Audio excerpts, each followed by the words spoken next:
श्रीराम दोस्तों, मेरा नाम है अंकित शुक्ला और आज हमारा डे 32 यानी कि 183 डे का 32th क्वेश्चन। सो क्वेश्चन हमारा कंटिन्यूटी से है। जैसा कि मैंने आपको क्लास में बताया हुआ था कि कंटिन्यूटी का क्वेश्चन है, डिफरेंशिबिलिटी का क्वेश्चन अलग से नहीं देता है, वो मिक्स करके देता है। आप मेरी लाइव क्लास ज्वाइन कर रहे हो ना, तो उसमें मैं ये सारी बातें करता रहता हूँ, ठीक है ना। तो क्लास में मैं 183 डे के बारे में बातें करता रहता हूँ, तो यहाँ मैं उस क्लास के बारे में बातें करता रहता हूँ, तो आप देख सकते हो, ठीक है।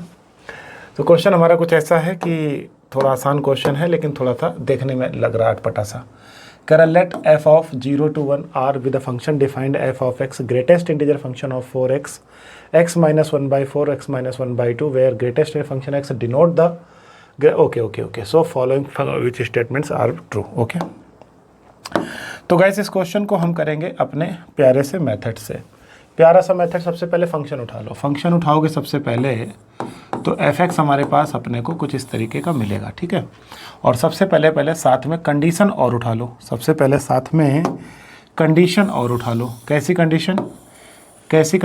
कंडीशन जो हमें दी गई है साथ में, कौन वाली कंडीशन?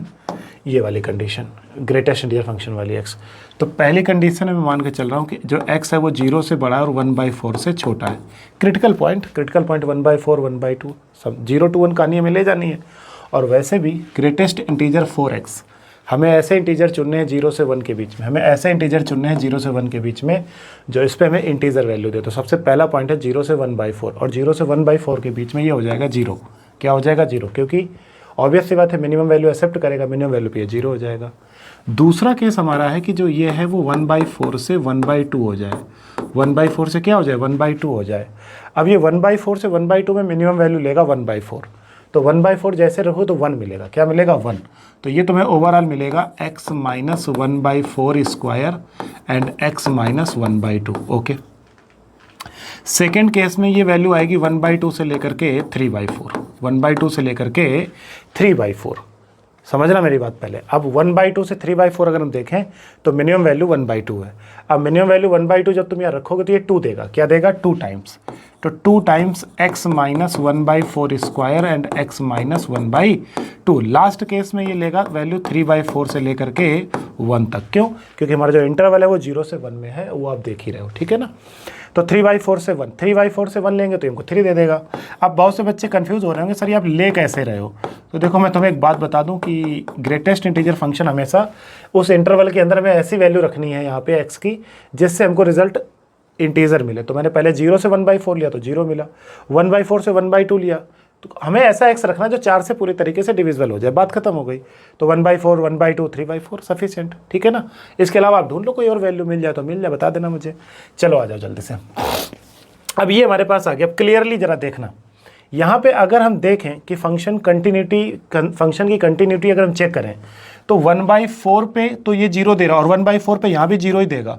तो इसका मतलब है कि एल देखो ना, LHL कैसा आ रहा है? 0 आ रहा है, और RHL और एट द पॉइंट भी 0 आ रहा है। तो function x is equal to 1/4 पे और 1/2 पे तो ये कंटिन्यूअस है। क्यों? यहाँ पर भी आप चेक कर सकते हो, 1/2 पे भी 0 देगा, 1/2 पे 0 देगा। तो फंक्शन 1/4 और 1/2 पे 100% कंटिन्यूअस है, ठीक है ना। अब बचा 3/4। अब 3/4 जब तुम यहाँ रखोगे तो यहाँ पे 3/4 ये तो हमें सेम वैल्यू देगा 3/4 पे, ठीक है ना। लेकिन आगे 2 लगा हुआ है, आगे 3 लगा हुआ है। समझना मेरी बात पहले। तो ये 2 से मल्टीप्लाई करेगा, ये 3 से मल्टीप्लाई करेगा, यानी कि वैल्यू सेम नहीं होगी। तो ये 3/4 पे कंटिन्यूअस नहीं होगा। समझ आया कि नहीं आया? तो उसने हमसे पहले ऑप्शन बोला था कि the function f is discontinuous exactly at 1 point. तो 3/4 पे ये फंक्शन हमारा x इज इक्वल टू 3/4 पे ये फंक्शन कंटिन्यूअस नहीं है। तो हम इसको तुरंत क्या कर देंगे? सॉरी इसको तुम कर देंगे। हाँ बिल्कुल सही कह रहा है ये भाई साहब, बिल्कुल सही कह रहा है कि x बाई 3/4 पे ये फंक्शन कंटिन्यूअस नहीं है और एक पॉइंट पे कंटिन्यूअस नहीं है, हमने प्रूफ कर दिया। अब सेकंड पॉइंट पे कह रहा है there is exactly 1 point 0 to 1 at which the function is continuous but not differentiable. अब मैंने आपसे पहले ही बताया था कि डिफरेंशियबिलिटी चेक करना है ना, और पॉलिनोमियल दिया गया है ना, तो आप डिफरेंशिएशन कर दो डायरेक्ट। यहाँ पे तो आ जाएगा 0, यहाँ पे लगा दो फर्स्ट इंटू सेकेंड। तो जब फर्स्ट इंटू सेकेंड लगाओगे तो कितना आएगा? x minus 1/4 whole square and plus 2 time x minus 1/4 and x minus 1/2। पहला डिफरेंशिएशन। दूसरा डिफरेंशिएशन करोगे तो x माइनस 1/4 सेम सेम मिलेगा, उसमें क्या ही इतना ही है, 2 तो लगा केवल 2 लगाने की देर है। तो पहला छोड़ोगे दूसरे का डिफ्रेंसिएशन करोगे, अब दूसरा छोड़ोगे, ठीक है ना। तो पहले का डिफ्रेंसिएशन कितना आ जाएगा, 2 टाइम x माइनस 1/4। तीसरे वाले में भी यही कहानी हो जाएगी, 3 time x minus 1/4 whole square plus 3 into x minus 1/2 और साथ में 3x माइनस 1/4। सॉरी यहाँ पे 3 आ चुका है, 2 आएगा, कितना आ जाएगा, 2 आ जाएगा, ठीक है ना। अब जरा सबसे पहले क्या कर दो, एक बार 1/4 रख के देखो, तो 1/4 रख के देखोगे तो ये 0 मिल जाएगा। ये वाला भी 1/2 रख के देखोगे तो ये अपने क्या दे देगा, 0 दे देगा, ठीक है ना। 3/4 पे ये डिफरेंशिएबल नहीं होगा, मतलब यहाँ पे भी 0 दे देगा, यहाँ पर भी 0 दे देगा। तो ये हमें क्या हो रहा है, अगर there is exactly one point which function continue but not differential. हाँ, x = 3/4 एक ऐसा पॉइंट है जिस पे ये फंक्शन कंटिन्यूअस नहीं है और डिफरेंशिएबल भी नहीं है। समझ आया कि, क्योंकि वैल्यू 0 नहीं होगी ना। देखो 0 होना और डिफरेंशिएबल होना, दोनों बातों में फर्क है। डिफरेंशियबिलिटी का मतलब है RHD और LHD सेम होना, और LHD सेम होना, और कंटिन्यूटी में भी RHL और LHL सेम होना है। तो जब तुम यहाँ पे डिफरेंशियबिलिटी तुम चेक कर रहे हो किस पे, 1/4 पे, तो देखो 1/4 पे 0 है, 1/4 पे यहाँ पर भी 0 ही मिलेगा, तो RHD और LHD दोनों सेम मिलेंगे। 1/2 पे चेक करोगे तो यहाँ पर भी 1/2 0, यहाँ पर भी 1/2 0, कन्फर्म है कि RHD LHD दोनों 0 मिलेंगे। तो फंक्शन 1/4 और 1/2 पे तो डिफरेंशिएबल हो गया। अब बचा तीसरा फंक्शन ये वाला, यहाँ पे 3/4 रखोगे तो ये 0 नहीं मिलेगा, क्यों, क्योंकि ये 3/4 से डिफरेंट वैल्यूज है, तो ये 0 नहीं होगा। और जब 0 नहीं होगा तो हमें नहीं पता कि अगली वैल्यू इसकी क्या होगी, तो इसका मतलब ये एंड पॉइंट है हमारा, इंटरवल का क्या है, एंड पॉइंट है। तो वहां पे ये फंक्शन जो होगा, एक फंक्शन ऐसा होगा जिस पे ये क्या होगा, एग्जैक्टली 1 पॉइंट, 3/4 ऐसा पॉइंट है जहां पे डिफरेंशिएबल भी नहीं होगा। तो ये बी ऑप्शन भी हमारा क्या है, करेक्ट है। The function not differentiable eight more than 3 point, ये ऑप्शन हो ही नहीं सकता, एक ही पॉइंट पे कहानी है।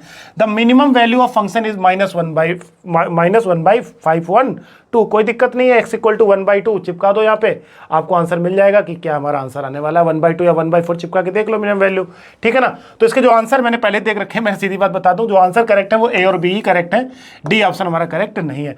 तो ये क्वेश्चन था हमारा जो कंटिन्यूटी और डिफरेंशियबिलिटी से जुड़ा हुआ क्वेश्चन था, आसान क्वेश्चन था, केवल एक छोटा सा हमने एक्सपेरिमेंट किया, ग्रेटेस्ट फंक्शन लगा के इसे थोड़ा टफ बनाने की कोशिश की, लेकिन बाकी कोई दिक्कत नहीं थी, आसानी से क्वेश्चन बन जाता है। छोटे छोटे कॉन्सेप्ट थे, हमने लगाए और हमने आंसर पा लिया, ठीक है ना। इसी तरीके क्वेश्चन के लिए बने रहिए हमारे साथ, ओरिजिन इंडिया और चैनल को सब्सक्राइब कीजिए और इसी तरीके से 183 चैलेंज को ज्वाइन कीजिए। Thank you so much guys, जय हिंद, जय श्री राम।